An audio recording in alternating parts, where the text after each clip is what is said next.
Well, then we're going to move on then to cover letters. So here's some strategies, some helpful hints. We'll be talking about cover letters that way and also how to format it. So quite a bit on this slide, but a lot of, I hope good information for you. I find personally resumes are easy to write, cover letters are more difficult. Okay, and hopefully some of these tips will help you make it a little bit easier for you to write them. Always remember that the cover letter needs to be work-centered or employer-centered. Okay, just like I had said about the resume, even though it's about you, you need to tailor it to that employer. What can you do for that employer? Not what the employer can do for you, give you more experience, more whatever. They don't want to know that. They want to know, what can you do for me so that my company will be successful? So keep that in mind as you're writing it. And sometimes just think, if you're the employer and you got that letter, you know, would those be the things that you would be looking for? Never delegate the responsibility for your job search. Don't have someone else do it for you. Don't have someone else write your cover letter or your resume. Only you know who you are and what you've accomplished. So you really, and it also personalize it so they know who you are. So please, you know, and please don't hire someone to do that for you. They will charge you hundreds and hundreds of dollars to write cover letters and resumes. And I've seen some of their work. It's not that awesome. And they're going to charge you a couple $100 where you could come to the career office for free and we would help you. Okay? Another plug. Come and visit us. Always address your letters to a specific individual.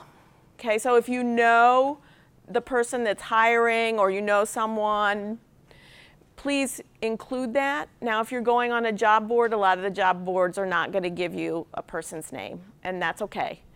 But if you can get a name, it just makes it better or easier. Remember that just as your resume, it should only be one page, and it needs to be error-free, so no typos, no mistakes. Don't misspell the name of the company. You know, don't misspell your own name. I've seen cover letters like that. Don't do it. I have employers call me if someone, you know, misspells the name of their company. So be very careful. And again, tailor your letters for each situation. Employers tell us all the time, oh, so, you know, your students have applied for this position, but we got this general cover letter. We don't want that. We want them to tell them specifically why they want to work with us and what those skill sets that they have. What those are. So tailor each letter for each situation. Again, using those keywords that you see in the job description will help you through that process. Always show appreciation to the employer. Always thank them for their time and for reviewing your cover letter and resume. It's always nice to do, nice touch. Always keep your reader in mind. Make it easy to read. Okay, you know, it can be, you know, a page. Doesn't have to be a full page. You don't have to go on forever. But just make it easy to read. Always be honest and be able to back up your claims with evidence and specific examples. So maybe, for example, in the cover letter, the employer is looking for 3 skill sets: coaching, leadership, and communication skills. So those would be the 3 things that you would talk about in your cover letter. And you could say, I'm a leader, and I'm a coach, and I have great communication skills. Well, we can all say that. You know, I could say, you know, I coach football, and I'm a leader. But you're not going to believe that I was a football coach unless I can back it up and give a specific example of how I coached, you know, and did this, and this was my winning record. So you have to back up those statements and give them a specific example of what you've done and that you've been very successful at. So they might have 5 things they're looking for. You pick the top 3 that you're awesome at, and you talk about that in your cover letter. Sort of if you want to think about it, the resume is just the facts.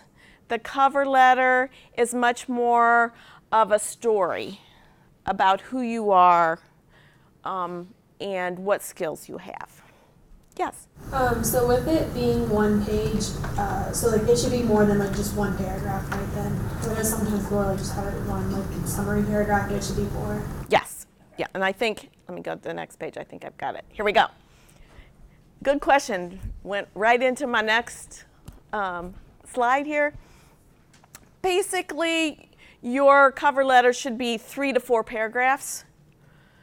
So the first one is an introduction, basically, you know, what position you're applying for, why you're interested in, where did you find the posting. So maybe it's a coaching position, it was posted on the Buckeye Career Network. And, you know, you need to also introduce your themes. Basically, what are you going to talk about this cover letter? You're going to talk about the skills and the accomplishments you have that match their need. Remember, what is the employer looking for? Can you do this job for them? Do you have the skills to do it? And that's what you're laying out in that introduction, that you have the skills and the interest to be successful for this job. And then the body, and I talked about this a little bit earlier, is then talking about your qualifications that match the requirements of the job. Okay, so whatever they're looking for, leadership, communication, sales, marketing, PR, whatever it is, those skills they're looking for, use the job description and use that in your cover letter, okay? And then give specific examples where you were successful and did a great job. That's what they want to know. Can you do this job? Do you have the experience? Were you successful? Because if you were successful in the past, you will be successful in the future. So that's really what the body of it is building a case why they should hire you. And then always refer to you have enclosed your resume. And then the conclusion is sort of tying it all together, showing your interest in the position, that you match their qualifications, maybe exceed them. If you know the name of the person, if you have a contact there that you're sending this to, you would want to suggest an action plan. I will contact you in a week. I will contact you by this date to follow up. You know, and it can be follow up to set up an interview, follow up because I have some more questions, whatever it may be. You can only really suggest that action plan if you have a name and someone you can follow up with. If not, you just want to thank them for their time, that you are interested in the position, and if you wanted, you could also include your contact information. Like the best way to contact me is my phone at this, or my email, if one's better than the other. Like for example, if you never look at your email, don't suggest that they email you because you might miss an interview because you never look at it. So always let them know what's the best way to reach you. Any questions about the format? The other things I want to say about the format is it should be single-spaced but double-spaced in between paragraphs. You know, just like a regular business style letter. Okay. Questions? Okay. Okay. So we've made it to the end. So just some key things to remember. Your job search is based on your research of companies and positions, because you not only do the employers want to have the best candidate and the best fit, you also want to have the best fit for you to be successful in a job. So you have to do that research. Network, again, tell everybody you know what you want to do.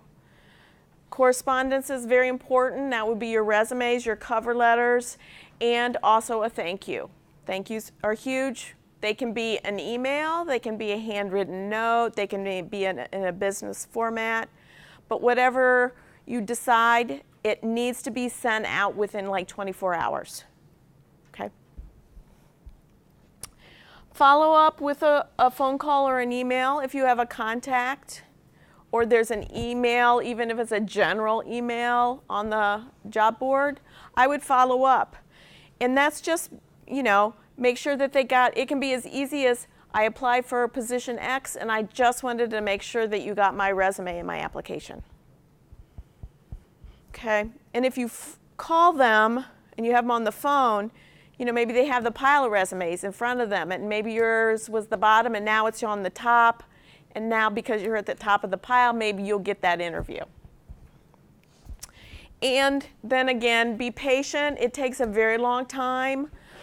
Some job searches can take at least 6 to 8 months.